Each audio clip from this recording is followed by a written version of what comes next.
Hi there, I am Amy Henderson. This is Live in the Hall at the Georgia Municipal Association Convention. Thank you for joining us. And thank you also Jason Moss, who is the director of the Georgia Manufacturing Alliance, or as we like to say, the other GMA. It gets very confusing sometimes when we talk about all the GMAs, but you head up a group of manufacturers here in Georgia, and I know you are passionate about buying local and keeping these manufacturers, busy in the state. So tell us a little bit about the Manufacturing Alliance. Right. Well, the Georgia Manufacturing Alliance is a baseline. We're a organization designed specifically to support Georgia's manufacturing community. And we do that through plant tours and networking events and educational sessions. Now, we're not a lobbying organization. Right. There's a Georgia Association of Manufacturers, and they do a great job in the lobbying for manufacturers' interest. But what we're more about is really building the community and helping connect manufacturers with machine shops and engineers and designers so that we can find more products that are made in Georgia. And when you talk about manufacturing, I know our folks are probably very familiar with, the buy local and farm fresh and, the produce side of the Georgia products. Right. Tell us a little bit about the manufacturing in Georgia. What does that cover? Okay. That's a great question. A lot of times, manufacturing is a baseline. You got to define what that is for people to really understand what manufacturing is. Because when I ask people, well, tell me what manufacturers you might know, I often get a blank stare. And when I don't get a blank stare, they come up with like peanuts and chicken. And so as a baseline, you need to understand what manufacturing is. Manufacturing is converting raw products or products from a raw state to a finished product using a machine. So now that being the baseline and the definition of manufacturing, my favorite manufacturer on the planet is Krispy Kreme because they take raw goods and turn it into a finished product. I'm a fan too. Yeah. But manufacturing is, again, it's in Georgia, we've got about 10,000 manufacturing facilities around the state, and we employ about 380,000 people every day in manufacturing. Great. And we've got a great opportunity. We just need to help people learn more about the things that are made here. Right. And some of those things aren't, you have companies that aren't producing a product that they're selling to consumers. They're actually producing a product that they sell to other manufacturers, correct? Correct. So in-process manufacturing, like Georgia Powder Coat, they don't have a finished product, but they touch. If you look at Harley Davidsons, if you've recently shot for a Harley Davidson. Yeah, as I do. Yeah. But every black... I'm getting a tattoo next. Right. But all the handlebars come through, or actually powder coated at Georgia Powder Coat up in Gainesville, and that's part of the manufacturing process. We do have quite a few finished goods that are made in Georgia, but we do a lot of in-process, and we manufacture a lot of machines that manufacture other things too. So that's probably one of your challenges, is educating the consumers, because as a consumer, I may know, okay, this product is made by this, but not know all the companies that make the products that go into the finished product that I'm purchasing as a consumer. Correct. So how many members do you have currently of the We've got Alliance? about 175 company members.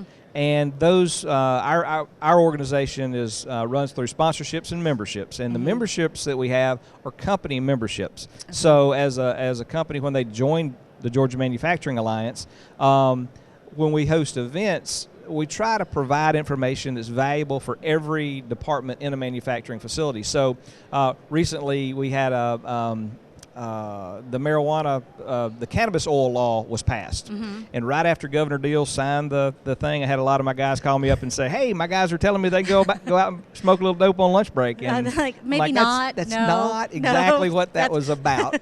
That's not what that law says. So within a week, we were able to schedule Chuck Wade, which is the director of the Drugs Don't Work campaign, and Tom Kirby, which was one of the state House reps that was very instrumental in getting the law passed, to talk about both sides of the law and how it impacts manufacturers. So as a because they have a lot of employees. They have a lot of employees, and there's a lot of misinformation out there.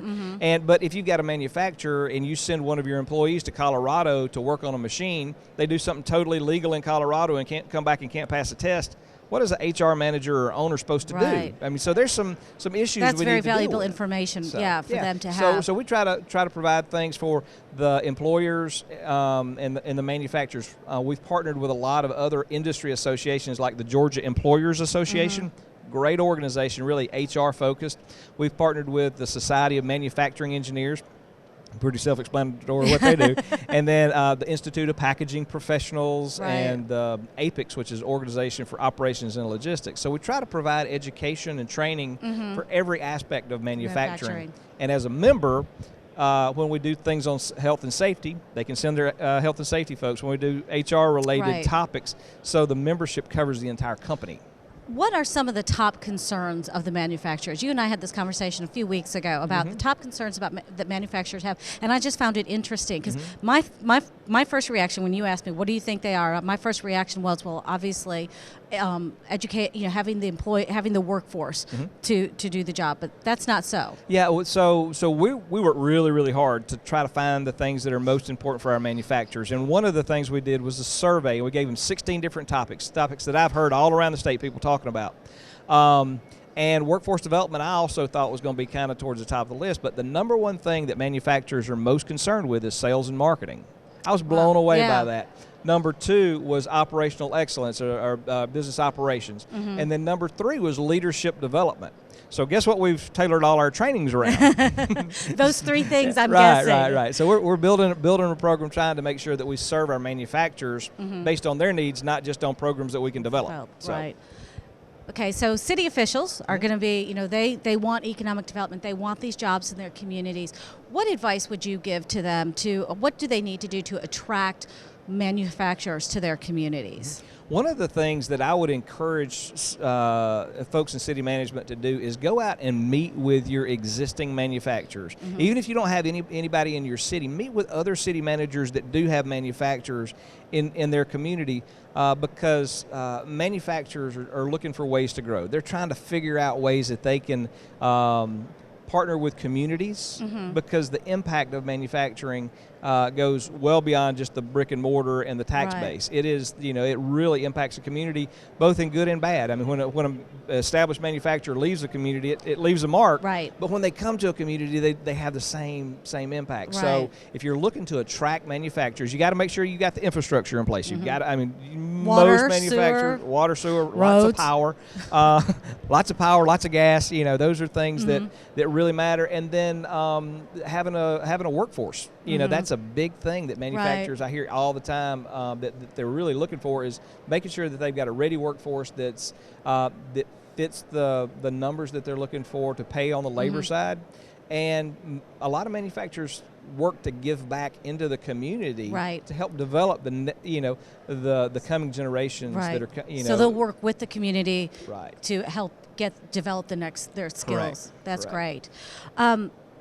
So you also have a program, and we want our city officials to know about this because we want them to start nominating some of the folks in their community. You have an awards program that you do, and tell us a little bit about that. Yes. One of the things that we try to do is we try to make manufacturing sexy. We got to get people to look at manufacturing, because typically I've got an 18-year-old just graduated from high school, and when we talk about him getting involved in manufacturing, a lot of times people kind of look down their nose at that, because they've got the perception that manufacturing's that dirty, dangerous, dead-end job that you do when you can't do anything else. That's what's out in the marketplace, and we've got to do something to change that. That's one of the reasons we do as many plant tours as we do. We invite the general public to come into these plants and see how manufacturing really looks like. Right. So, in that same vein, trying to figure out ways that we can bring and elevate the perception of manufacturing, is we've created the Georgia Manufacturing Awards. Okay. Last year was our second year. This is the third year in the format that we're doing it, but we're doing the GeorgiaManufacturingAwards.com. You can learn all about the awards program and how it's set up. Okay. But we're doing things a little bit different. We're not highlighting the companies or the products. We're highlighting the people of manufacturing, because it's the people that make it work. So, for example, if you have a receptionist at one of these manufacturing companies who's very active in the community and does great things in the community, city could nominate her or him as an award winner and get recognition for the work. Correct. And we're going to be doing the awards program. The awards program is going to be attached to the Georgia Manufacturing Summit, which will be October the 26th. It'll be held at the Cobb Galleria. We're expecting between 400 and 600 industry leaders to attend that attend the summit. Last year we had the CEO of Bluebird and Kia were our keynotes, and we had about 300 people attend that event. We're expecting, like I said, this year between 400 and 600, but we really need the city managers and the people in the community to recognize the tell people us who are about doing the good who's in work. your community that's doing good work.